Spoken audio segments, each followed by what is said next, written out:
Muy bien, buenos días, buenas tardes, perdón. A tener ahora el tiempo de la palabra del Señor. Así que te invito a abrir tu boletín allí en la parte interna. Vamos a encontrar un campesino valiente. Vamos a tener la historia de Amós. Así que te invito allí y vamos a conocer la historia de este rey. Ya Luis nos dio la oportunidad de tener la lectura al inicio, y en esta mañana vamos a pedir la bendición de Dios para que sea Él hablando a nuestras vidas. Señor, sabemos que la obra es tuya, el Espíritu Santo, Señor, obra, Señor, en nuestros corazones, que tu palabra, Señor, sea la que Él dirija para cada uno de los oyentes. En el nombre de Jesús, amén. Muy bien, si puedes ir allí a tu boletín, lo abres y vamos a desarrollar la primera parte que dice Jeroboam II. Jeroboam I fue el que Dios usó para que dirigiera las 10 tribus en la división después de Salomón. Pero este Jeroboam es otro, por algo aparece como Jeroboam II. Vamos a notar allí en el primer punto: reinó entre 793 a 752 antes de Cristo. Él era contemporáneo con el rey que estudiamos el domingo pasado. ¿Se acuerdan el nombre? Usías. Muy bien, Fer. Usías fue contemporáneo de Jeroboam, y en el tiempo de Usías, ¿alguien se acuerda algún hecho en el reinado de Usías? ¿Alguien que me puede decir qué pasó en el reinado de Usías? La expansión. Entonces, la expansión en el tiempo de Usías y de Jeroboam fue tal cual fue en el Reino Unido, cuando estaban unidos en el tiempo de David y Salomón. Punto número 2. Jeroboam II es la cuarta generación de la dinastía de Jehú. Jehú fue el hombre que Dios usó para acabar con la familia de Acab. Lo predicó Cris, y Jehú fue ese hombre que Dios usó y Dios lo bendijo hasta la cuarta generación de su dinastía estuvo en el reino. Entonces Jeroboam es el número 4. Jeroboam tiene como papá a Joás y como abuelo a Joacás. Vamos a ver que la dinastía aquí de Jehú termina con Jeroboam II. En el reino del norte hubo varias dinastías, pero en el reino del sur solo hubo una. ¿Se acuerdan cuál? La del rey David. Y no hubo más. En el rey del norte hubo diferentes familias que gobernaron. Entonces vemos aquí que Jeroboam fue quien fue el último de la dinastía de Jehú. Jeroboam, como leímos allí en Reyes 14, 23 al 29, Jeroboam era un gran administrador, era un líder militar, pero no se preocupaba por lo más importante, por lo espiritual. Y hoy nos encontramos en hogares donde tratamos de desarrollar, formar a nuestros hijos de las formas como este mundo nos enseña, y queremos prepararlos cognitivamente, intelectualmente, de la mejor manera, pero si no estamos formando el área espiritual, estamos haciendo un trabajo en vano. Aunque era un gran administrador, se despreocupó de la parte espiritual. Vamos a ver que siguiente punto, extendió el territorio desde la entrada de Hamath. Ahora sí, volvamos a la parte primera del folleto. Y la entrada de Hamath, ubicada en el gran valle de Beca, en medio de las montañas libanesas. El Líbano hasta ahora está en el norte de Israel, si ustedes pueden ver en el mapa, y donde está la estrella amarillita, fue hasta allí donde se expandió el reino del norte. Se expandió a 80 kilómetros al norte de Damasco. Damasco ya estaba en otro reino, entonces fue una expansión no vista antes. Solo en el tiempo del Reino Unido con David y Salomón. Entonces, para el ojo humano, Jeroboam había logrado grandes cosas. Uzías había logrado grandes cosas. Pero como dice el versículo 24, para el hombre pudo haber hecho grandes cosas Jeroboam, pero para Dios, versículo 24. ¿Alguien me lo puede leer el versículo 24? Versículo 24, ¿qué dice?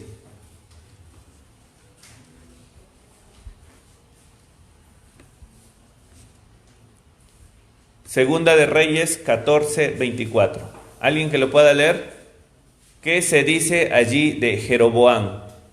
E hizo lo malo ante los ojos de Jehová, y no se apartó de todos los pecados de Jeroboam, hijo de Nabat, el que hizo pecar a Israel.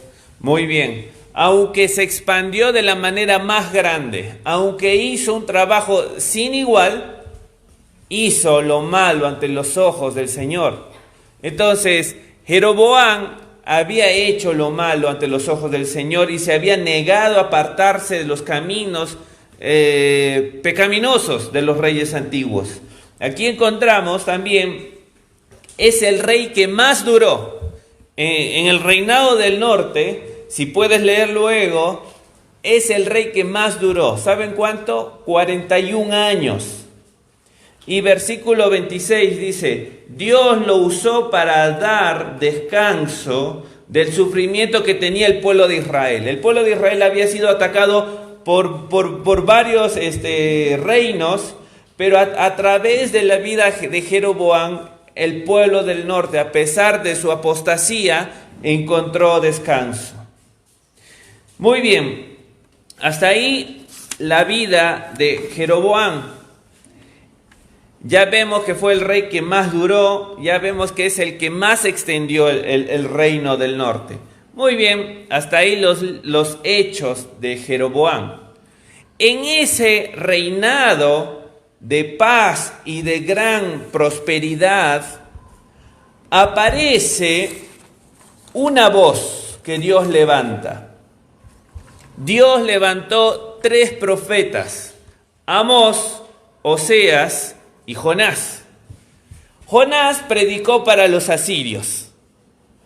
Oseas para los fifí. No, mentira. Oseas también predicó para el reino del norte.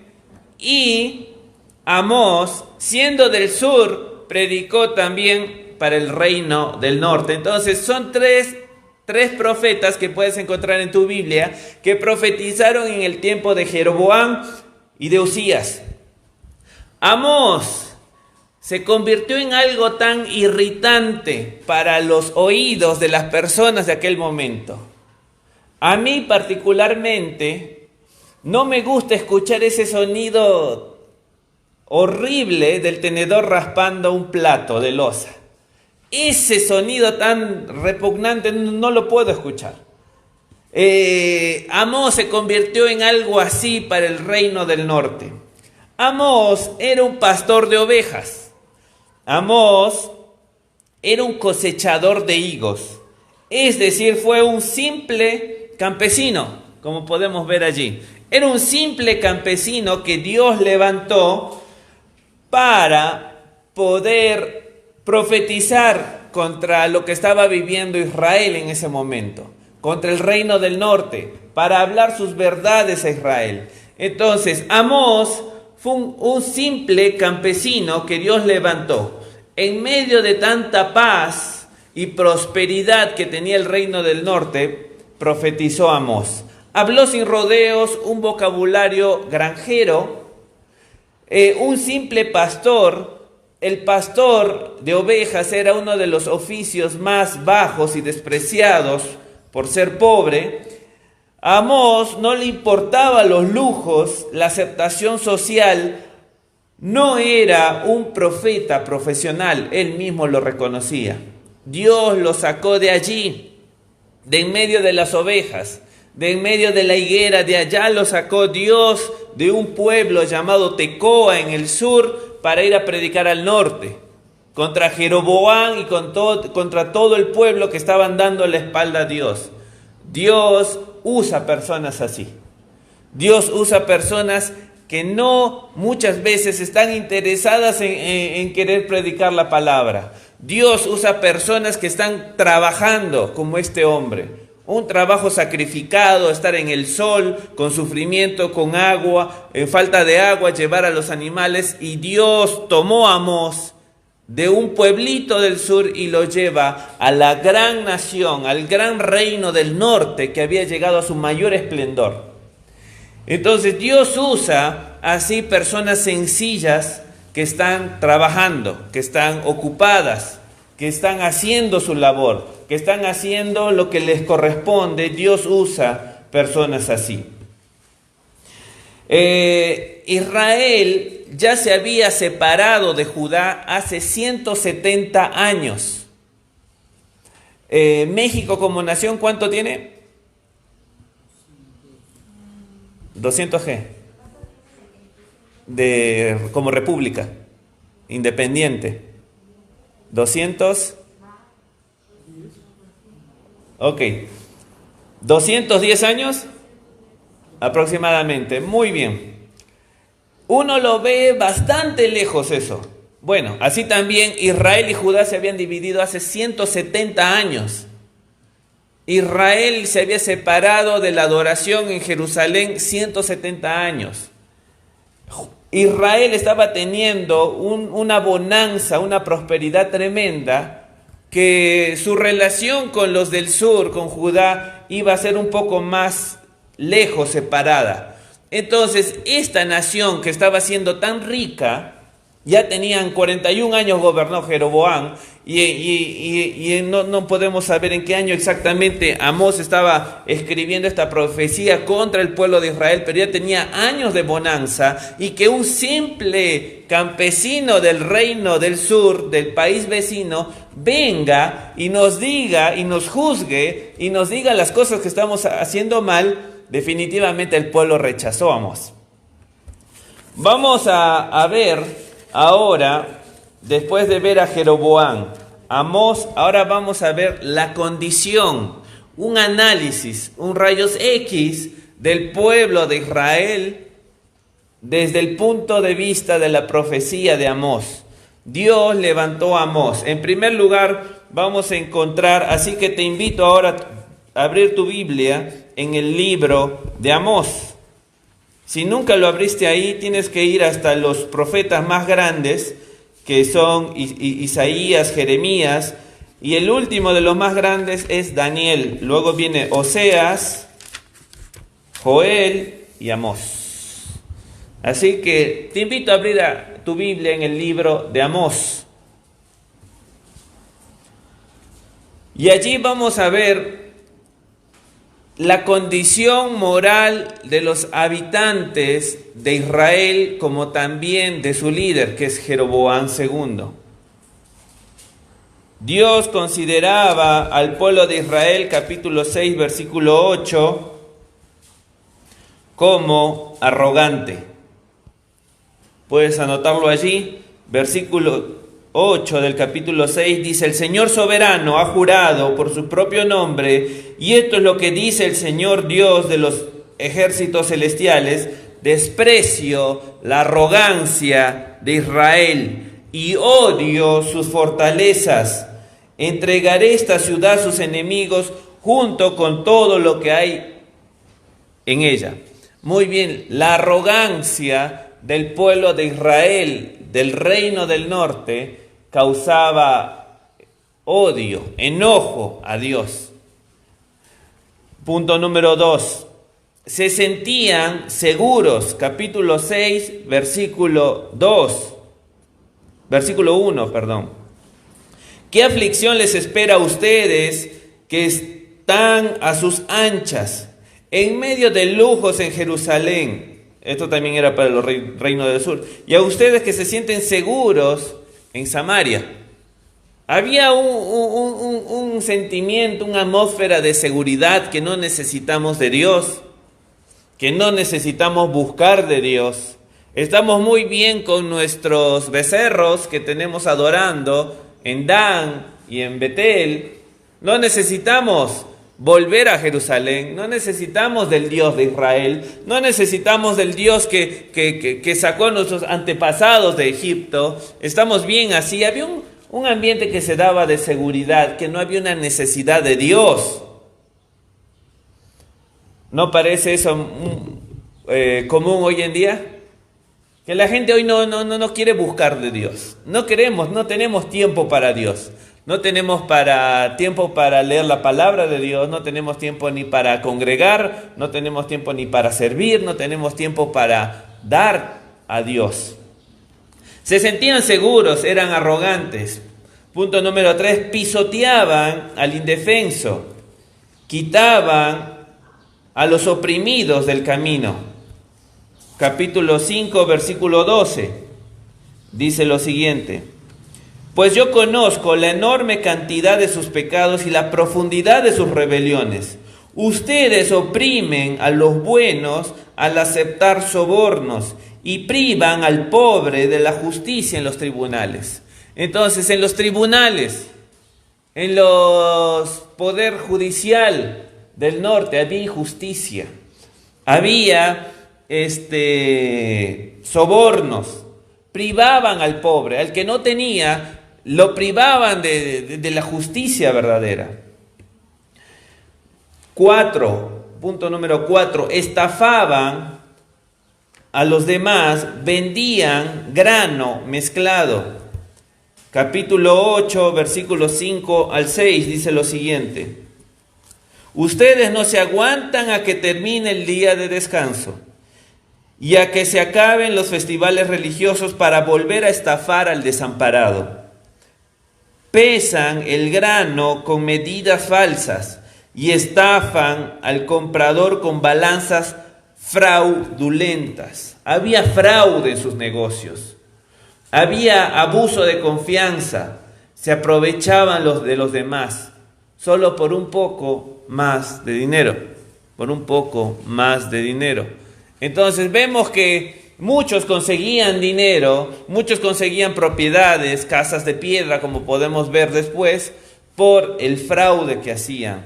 Había mezcla en los granos, es decir, había todo un fraude en las ventas de los alimentos y muchas cosas más. Vamos a ver qué más sucedía en el reino del norte. Padre e hijo se acostaban con la misma mujer. Todo ese ambiente de seguridad, todo ese ambiente de dar la espalda a la palabra del Señor, todo ese ambiente hacían que profanaran el nombre del Señor acostándose con la misma mujer. Galanteaban en sus fiestas con ropas no propias. Ellos no habían comprado esas prendas. Eran de otras personas que habían dejado en prenda y ellos tomaban esos vestidos para irse, para impresionar a otros, para vivir de apariencias. Siguiente punto. Celebraban con vino conseguido por el abuso de las multas. Los que estaban en el poder usaban multas abusivas de tal manera que con eso se emborrachaban, hacían sus fiestas borracheras. Es más, forzaban al nazareo a tomar vino. El nazareo era aquel voto que podía hacer un hombre o una mujer de no cortarse el pelo, de no tomar vino en consagración al Señor. Aquí en el norte forzaban al nazareo para que tome vino. Es decir, querían que los demás, el que quería vivir en santidad, caiga como ellos han caído, para ellos sentirse bien. En su fracaso espiritual querían que todos fracasen espiritualmente para poder sentirse bien. ¿Acaso no has escuchado la voz de alguien que está amargado con el Señor, amargado con la iglesia, que también te quiere amargar tu vida porque Él está amargado?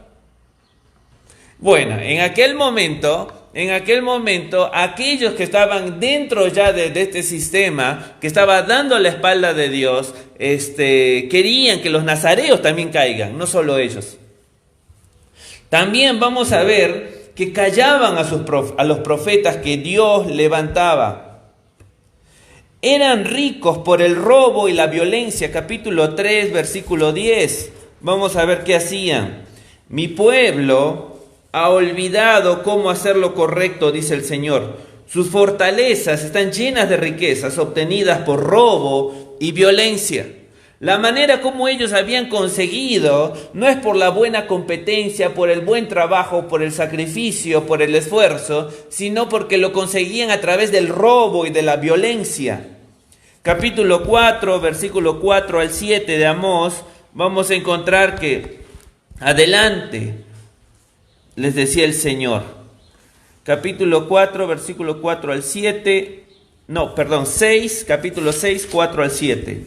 Dice así: qué terrible será para ustedes que se dejan caer en camas de marfil y están a sus anchas en sus sillones, comiendo corderos tiernos del rebaño y becerros selectos engordados en el establo.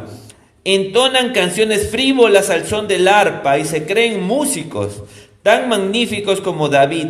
Beben vino en tazones llenos y se perfuman con lociones fragantes. No les importa la ruina de sus naciones, de su nación. Entonces vemos que estas personas eran ricos a causa de su robo y su violencia. Se recostaban en camas lujosas, construían casas de piedra.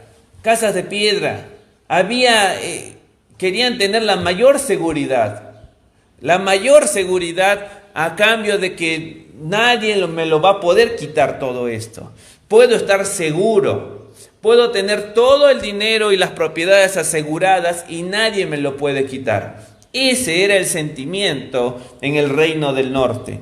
Tuercen la justicia, al justo lo tratan como basura, odian a los jueces honestos, desprecian a los que dicen verdad. Y hoy nos cuesta entender cómo una sociedad puede aprobar leyes como el aborto, como el matrimonio del mismo sexo y próximamente la pedofilia. No nos cuesta entender, pero vemos aquí que a lo bueno le llaman malo, decía Isaías, y a lo malo le llaman bueno. Esto estaba pasando dentro del pueblo de Dios. Eso es lo que hoy está pasando dentro de nosotros, en nuestro mundo. Tuercen la justicia, al juez justo, honesto, lo tratan de desaparecer, desprecian a los que dicen verdad. Hay un desprecio, hay una relatividad que quieren implantar a fin de que ellos puedan salirse con su pecado. Devotos de sus dioses eran personas religiosas. Muy bien, vamos a ver que eran muy diligentes para atender a sus dioses. Capítulo 4, versículo 4 al 5 dice así: adelante, ofrezcan sacrificios a los ídolos de Betel. Continúen desobedeciendo en Gilgal. Ofrezcan sacrificio cada mañana y lleven sus diezmos cada tercer día. Presenten su pan hecho con levadura como una ofrenda de gratitud. Luego entreguen sus ofrendas voluntarias para poder jactarse de ello en todas partes. Este es el tipo de cosas que a ustedes los israelitas les encanta hacer. Entonces había una religiosidad que tenían ellos hacia su Dios. Pero también el sincretismo, es decir, la unión de religiones. Entonces el sincretismo es unir la Biblia con todo lo que ellos creían. También vamos a ver que eran religiosos. Capítulo 5, versículo 21 al 24. Dice así acerca de Israel: odio, dice el Señor así, odio todos sus grandes alardes y pretensiones, la hipocresía de sus festivales religiosos y asambleas solemnes. No aceptaré sus ofrendas quemadas ni sus ofrendas de grano. Ni siquiera prestaré atención a sus ofrendas selectas de paz. Fuera de aquí con sus ruidosos himnos de alabanza. No escucharé la música de sus arpas. En cambio, quiero ver una tremenda inundación de justicia y un río inagotable de rectitud. Aquí habla acerca de la doble moral que tenía el pueblo, de la hipocresía que existía. Y el Señor dice aquí, odio tanta hipocresía. Odio que el domingo puedan hacerse los más santos, los más solemnes, y en la semana vivan haciendo fraudes para ganar dinero. Odio esa mentira, dice el Señor, que el domingo levantan las manos y cantan a mi nombre y el lunes viven como hijos del demonio, mintiendo, engañando a las personas. Odio.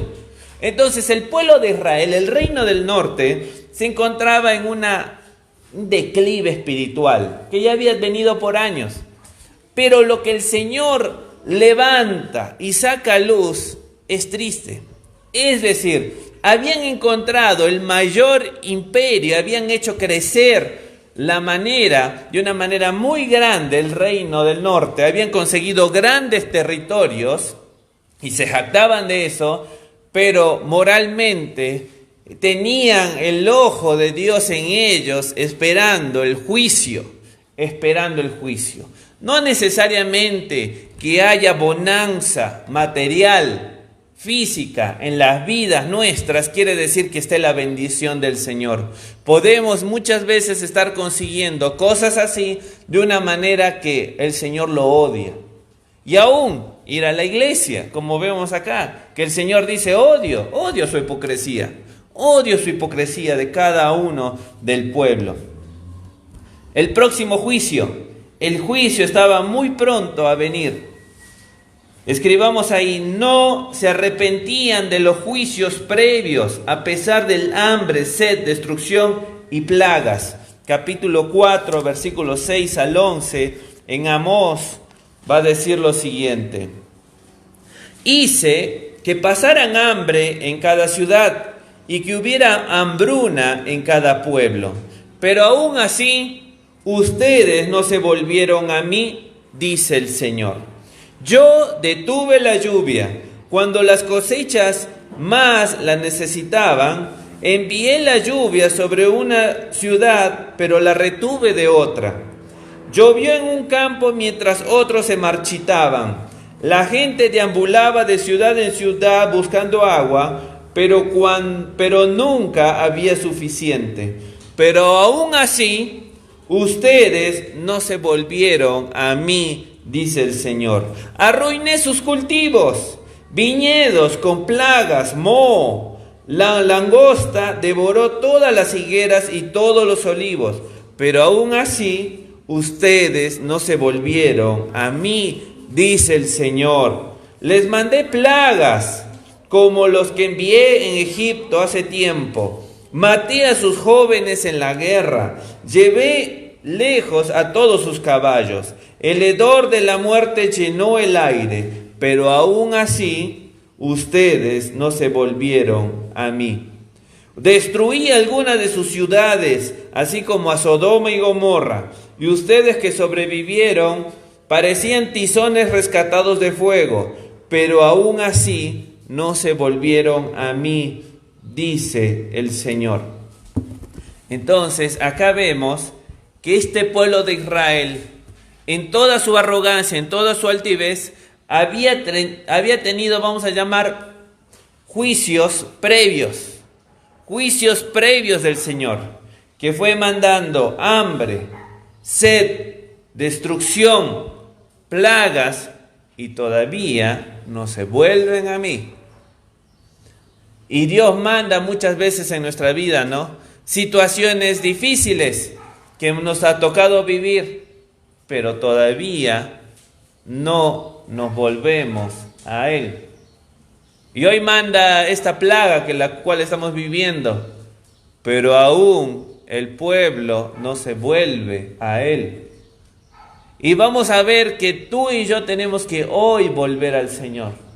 ¿En qué está puesta tu confianza? ¿A quién quieres agradar? De nada sirve, de nada sirve. Si hay plagas, si hay destrucción, si hay pérdida de trabajo, si hay pérdida en las cosechas, si hay todo eso, es porque el Señor quiere que volvamos a Él. Lo mejor que podemos tener es estar en paz con Él. Esa paz que sobrepasa todo entendimiento nos va a hacer más productivos. Esa paz que sobrepasa todo entendimiento va a fortalecer los matrimonios y fortalecer las familias. Entonces, todos esos juicios que el Señor mandaba previo al juicio verdadero que venía, que ahora voy a explicar, nada de esto hizo que el pueblo se acercase a Dios. Y hoy estamos en juicios previos, porque cuando llegue el día que estemos en la presencia del Señor, allí te va a pasar como una vez me pasó. Que viniendo de Bernal quise agarrar la primera vuelta en U, el camino a San Miguel de Allende, y no había hasta allá, hasta fin de Querétaro.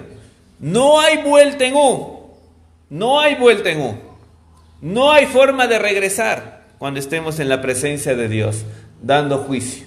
Hoy por hoy, gracias a Dios por las enfermedades, gracias a Dios por la pérdida de trabajo, gracias a Dios por la destrucción de cualquier cosa que puede suceder, terremotos o lo que sea, que nos da todavía la oportunidad de volver a Dios. Pero hay un momento que va a suceder que no va a haber vuelta en U. Aunque lloremos, aunque hagamos lo que hagamos, no va a haber salida. Va a haber un juicio. Y acá vamos a ver en el capítulo 4, versículo 12, dice así: por lo tanto, yo traeré sobre ustedes los desastres que he anunciado. Pueblo de Israel, prepárate para encontrarte con tu Dios en el juicio. ¡Ay, qué momento tan difícil para Israel! Prepárate, le decía un granjero, le decía a los grandes hombres ricos de Israel. Prepárate para tu Dios en juicio. Prepárate para poder encontrarte con tu Dios en juicio. Ese Dios que tanto hablas, un día vas a dar cuenta en juicio. Y la verdad no sabemos. La Biblia no lo dice. El juicio de la iglesia habla del tribunal de Cristo, pero no habla de los detalles. Y algunos eruditos dicen que quizá va a tener que ser revelada todos nuestros pecados, pero con las comillas de perdonado. Pero quizá todos nuestros pecados van a tener que salir a luz. ¿Y no te da vergüenza? ¿Y no me da vergüenza? Eso nos tiene que llevar a vivir en más santidad. Total, Él me perdona y me asegura la salvación. Pero nadie sabe todos los detalles cómo va a ser ese juicio, y quizá vamos a tener que pasar vergüenza. Y quizá todo lo que Él nos ha dado, el Señor lo va a revelar y nos va a causar lágrimas. Entonces encontramos que a Israel se le dice: prepárate para encontrarte con tu Dios en juicio. Habrá llantos. Capítulo 5, versículos 16, 17 y 19. Habrá llantos. Dice Amós: no vivirán en casas, no disfrutarán de sus riquezas. En vano trabajan, en vano engañan, en vano hacen todas sus estafas. No van a vivir, no van a disfrutar nada de eso. ¿Saben? Ahora, ese fue el mensaje de Amós. Y déjame decirte, con números, 30 años después llegó a Asiria, destruyó la ciudad capital, Samaria, y se llevó todo. Hubo muertes, hubo incendio, y la gran nación del norte, la gran ciudad de Samaria, se acabó. Se acabó el reino del norte. 30 años después. Los siguientes 13 años después de Jeroboam II, hubo 5 reyes, de los cuales 3 de los reyes fueron asesinados. Es decir, la nación entró en el juicio de Dios. Y quizá lo que venía pasando, tanto en el norte como en el sur, Amós comienza su profecía así: va a haber un terremoto, Y lo hubo. Este libro de Amós fue escrito 2 años antes que venga el terremoto en Judá. Entonces, toda esta palabra se cumplió. Toda esta palabra se cumplió. El reino del norte nunca se arrepintió. El reino del norte, Jeroboam, como líder, nunca se arrepintió. Las personas, viendo que venía el juicio de Dios con mensajes previos, nunca se arrepintieron. Y por último, vamos a ver que Dios da la oportunidad de volverse y buscarle. Capítulo 5, versículo 4 al 5. Ahora bien, esto es lo que el Señor dice a la familia de Israel: vuelvan a buscarme y vivirán, y vivan. No adoren en los altares paganos de Betel. No vayan a los altares en Gilgal ni en Berseba, pues el pueblo de Gilgal será arrastrado en el destierro y el pueblo de Betel será reducido a nada. Versículo 14 y 15. Por lo tanto, esto es lo que dice el Señor de los ejércitos celestiales: habrá llanto en todas las plazas públicas y lamentos en cada calle. Llamen a los campesinos para que lloren con ustedes y traigan a los que pagan por lamentar. Allí encontramos que el Señor ofrece a su pueblo: vuelvan y búsquenme. Hagan una vuelta en un retorno. Busquen el primer retorno. Quizá hoy domingo para nuestras vidas sea el retorno, para tomar una decisión frente a Dios. Porque no es que Dios deja nuestra vida en un pecado libre, poder tomar todos los pecados posibles y no me va a pasar nada. No. Amós, si empiezas la lectura, vamos a ir al capítulo 1. Amós empieza dando juicios, no directamente contra Israel, sino contra las naciones alrededor, inclusive Judá, y luego va Israel. Y la frase que se repite aquí vez tras veces: y no permitiré que queden sin castigo. Y no permitiré que queden sin castigo. Damasco, no permitiré que queden sin castigo. Gaza, no permitiré que queden sin castigo. Tiro, no permitiré que queden sin castigo. Edom, no permitiré que queden sin castigo. Amón, no permitiré que queden sin castigo. Moab, no permitiré que queden sin castigo. Entonces el Señor trajo el castigo y la destrucción en todos estos pueblos. El pecado para Dios no es tan sencillo. Tuvo que dar a su Hijo. Y no perdonó y no se opuso a la consecuencia del pecado del mundo, y su Hijo tuvo que morir. Vamos a ver que el Señor a su pueblo no le dejó libre de la disciplina y del castigo. Su iglesia tampoco. Si no, seríamos como bastardos si no hubiera la disciplina del Señor. Entonces el Señor trae disciplina.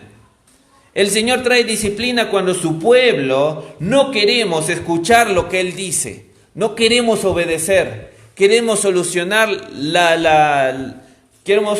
nuestros problemas a nuestra forma. Queremos conseguir dinero a nuestra forma.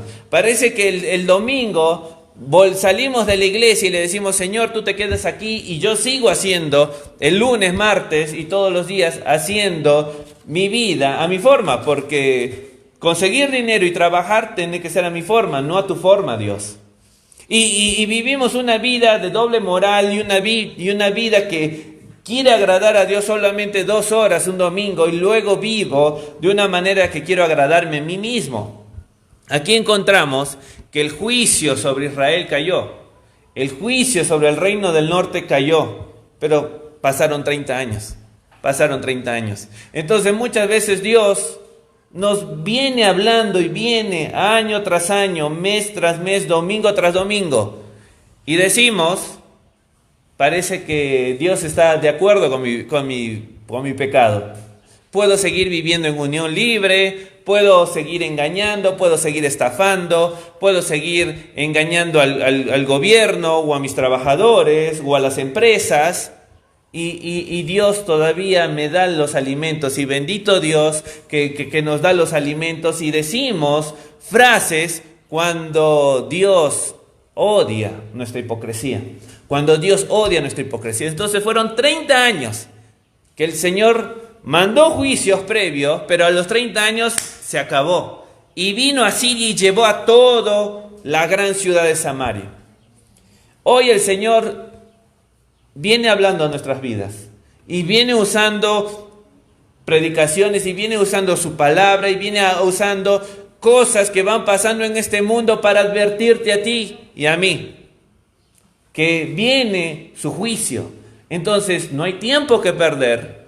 No debemos dejar la palabra del Señor, debemos buscar de Él, debemos ser como Amós. Amós no le importaba lo que podían decir las vacas de Basán, porque así los llamó, vacas de Basán. No les importó lo que él podía conseguir.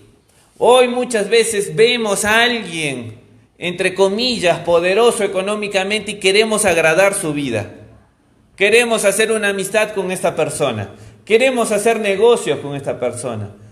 Pero no nos damos cuenta que esta persona es un ser humano como tú y como yo. Y en esa persona no puede estar nuestra confianza. Nuestra confianza tiene que estar en Dios. Y muchas veces, porque esta persona tiene tiene sus prácticas pecaminosas, el Hijo de Dios termina haciendo esas prácticas pecaminosas porque quiere conseguir un centavo más. Cuando no estamos buscando en el Señor lo que Él nos manda. Jeremías capítulo 17 nos dice que debemos tener nuestra confianza en el Señor. Si no, nuestra confianza en el hombre es como un árbol seco, que no va a servir de nada, que me va a lastimar la mano. Entonces es al Señor que debemos confiar. Y muchas veces a la persona que no tiene no queremos ni relacionarnos con él. La persona que no tiene no queremos ni saludarlo. Ni aún en una iglesia, ¿no? Muchas veces a la persona que no tiene no lo queremos ni saludar ni invitar a comer. Cuando la Biblia dice el que ayuda al pobre presta a Dios, y Dios ¿qué? Se encarga de devolver. Al revés, ¿verdad? Como vivimos, al revés. El que ayuda al pobre presta a Dios y Dios se encarga de devolver. Así que te invito después de esta sesión acerca de la vida de Jeroboam, a que reflexionemos. Un día va a venir el juicio y allí no hay, como decía, vuelta en U. Debemos dar al Señor lo que le corresponde. Nuestra honra, todo lo que tenemos es para Él. Así que vamos a terminar pidiendo al Señor que Él nos dé una oportunidad. Y allí donde estás te invito a inclinar tu rostro. Quizá hoy sea una oportunidad donde esté apareciendo una señal que diga: vuelve a mí.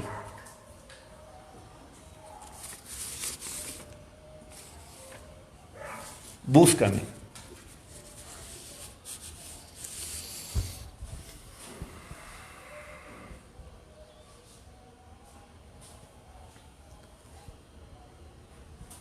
Señor, perdona nuestra arrogancia. Tantas veces somos como Israel, Señor, que en vez de buscarte preferimos buscar las cosas a nuestra manera. Señor, gracias por los juicios previos que mandas, que nos ayudan a ver que viene un juicio peor, Señor. Perdónanos. Perdona a tu iglesia. Perdona a cada uno lo que pueden estar escuchando, Señor. Porque el juicio final, cuando venga, no hay escapatoria. No hay palancas, no hay tratos especiales, porque ya hubo tantas oportunidades. Y ahora, Señor, nos das oportunidad. Y, Señor, gracias, porque aún todavía nos das vida. para poder hacer lo que tú quieres. Y danos, Señor, de tu gracia para vivir en esta semana. En el nombre de Jesús. Amén.